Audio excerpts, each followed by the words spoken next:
Chapter 8. I've got some bad news. That was the first thing that Lucia said when she greeted Dion at the Edinburgh airport. Not "I missed you," or "I love you," or even "How was your flight?" Those first two he already knew anyway, and he could tell just from her welcome home hug. Instead, she got straight to the point. And Dion knew, even before she continued, that she was talking about Gobi. "It's not going to be easy," she explained, as they walked towards the exit. "You'd have thought that the hardest part of the whole thing would be getting Gobi out of China. But from what I can tell, it's getting her into Britain that's going to be tough. There's more red tape than you can imagine." Dion winced. He'd been afraid of this, but he wasn't ready to call it quits yet.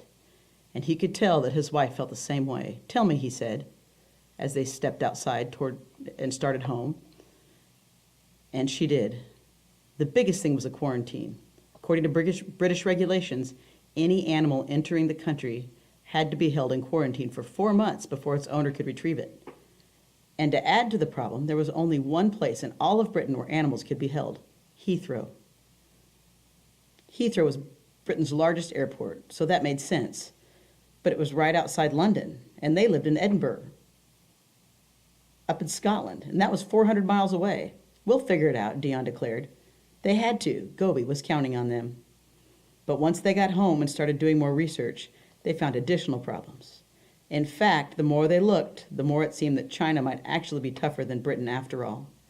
In order to get Gobi out of China, she had to be seen by a vet and get an official blood test signed by a vet in whatever city she was flying out of.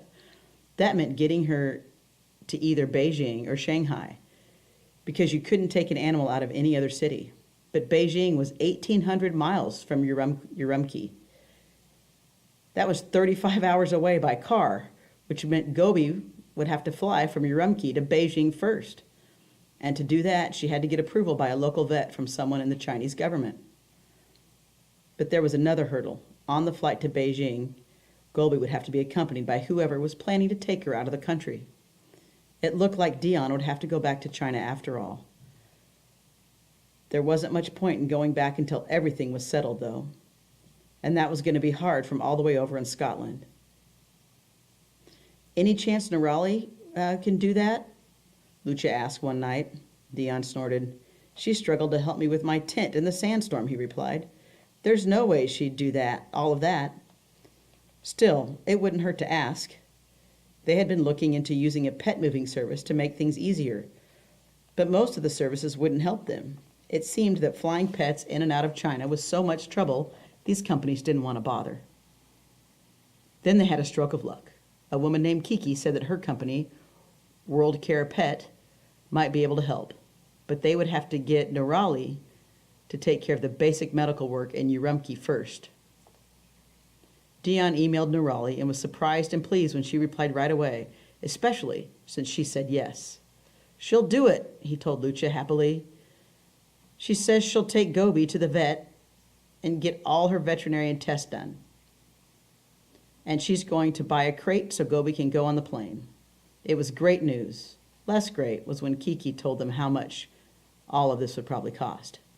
$6,500, Dion wailed when he read her email. And probably another $2,000 for quarantine and traveling back and forth to check on her in London.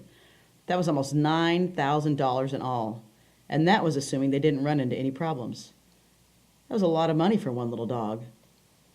Dion didn't for a second consider stopping, though. Neither did Lucia. In a funny way, Gobi had already become part of their family, and family was more important than money any day of the week. They did think about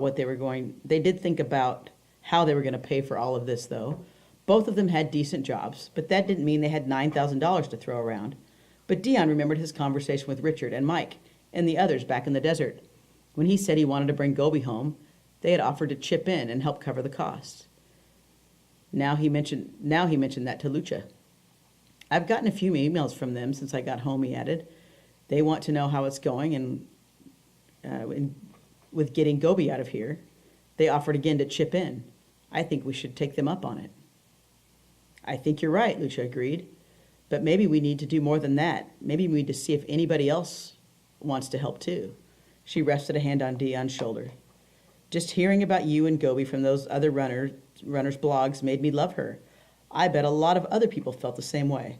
I think if we tell people what we're doing and why, we might get more of them wanting to help us pay for all of this.